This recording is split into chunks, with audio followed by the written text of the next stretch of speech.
El cáncer colorectal se sigue presentando cada vez con más frecuencia en todo el mundo y el riesgo de padecerlo aumenta con la edad.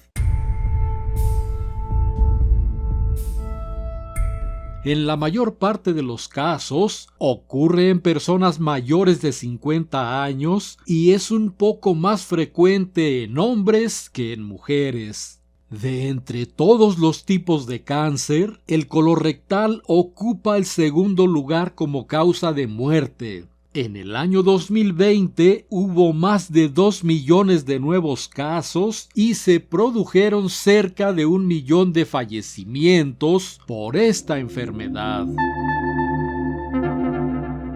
El cáncer es un trastorno en el que algunas células del cuerpo se multiplican sin control por miles de millones de veces, de tal modo que forman tumores, es decir, bultos de tejido que destruyen al órgano en el que se originan e incluso también pueden invadir y arruinar otras estructuras anatómicas al diseminarse mediante un proceso llamado metástasis.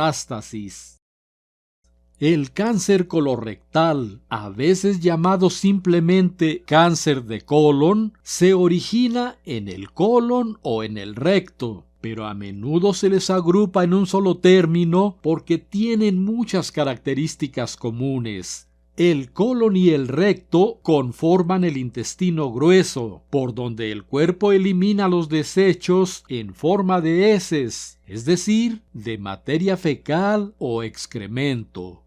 El cáncer colorectal consiste en la formación de uno o más tumores en la parte interna del intestino grueso.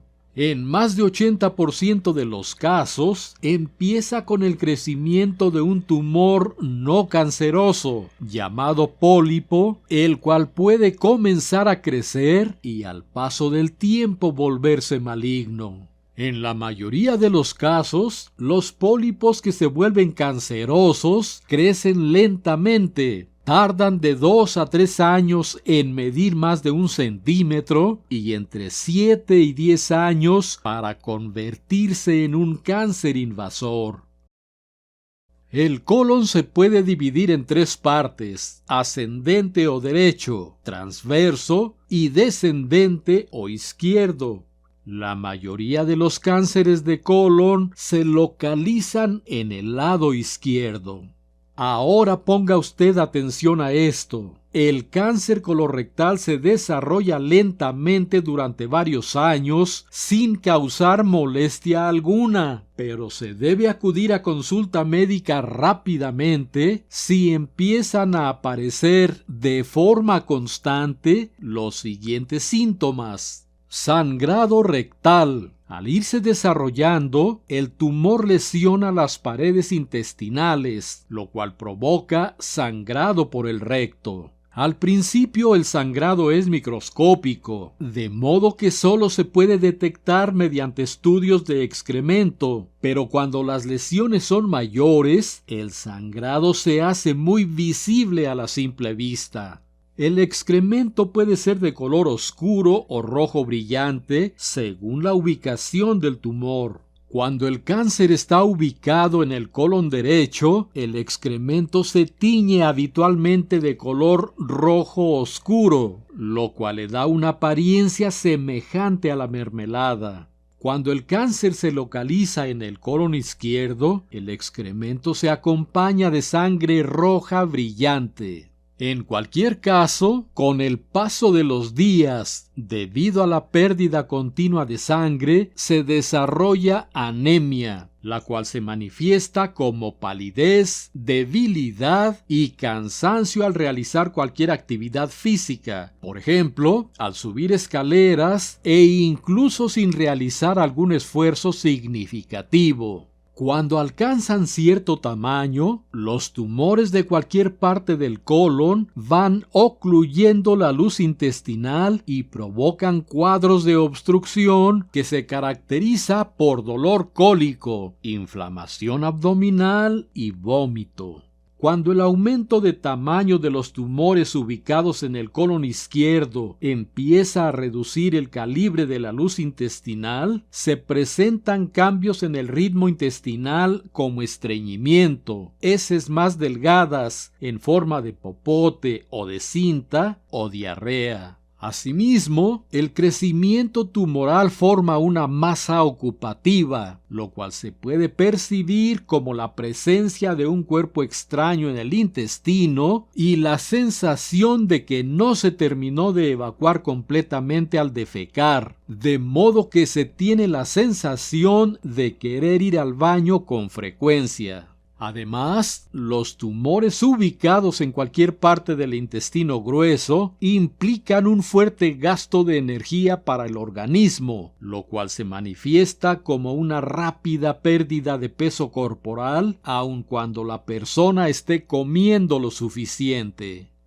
En resumen, si usted tiene más de 50 años de edad y presenta los siguientes síntomas, deberá acudir al médico tan pronto como sea posible. Sangrado rectal oscuro o brillante, palidez, debilidad y cansancio, estreñimiento, diarrea o heces más delgadas y sensación de que el intestino no se vacía por completo después de terminar de defecar. Molestias abdominales frecuentes como cólicos, dolor o gases y pérdida de peso rápida e involuntaria sin causa aparente. Ante la presencia persistente de estos síntomas, habrá que acudir a consulta médica, pues las probabilidades de cáncer colorectal en este caso son muy grandes. Se debe señalar, por supuesto, que hay otras afecciones que causan algunos síntomas prácticamente idénticos a los del cáncer colorectal. Por ejemplo, una infección, la enfermedad de Crohn, la colitis ulcerosa y otros padecimientos gastrointestinales. Por ello, es importante acudir a consulta médica para descubrir el origen del problema y emprender el tratamiento específico, pues el tiempo corre en favor del cáncer. La incidencia y el impacto del cáncer colorectal se pueden reducir de forma significativa mediante la adopción de un estilo de vida que disminuya los factores de riesgo.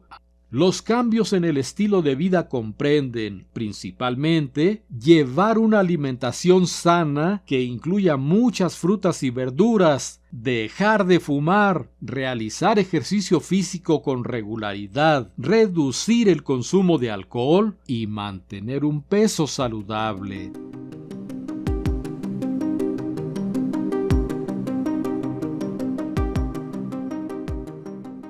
El tratamiento del cáncer colorectal es diverso y depende de ciertos factores, como la etapa en la que se encuentra la enfermedad.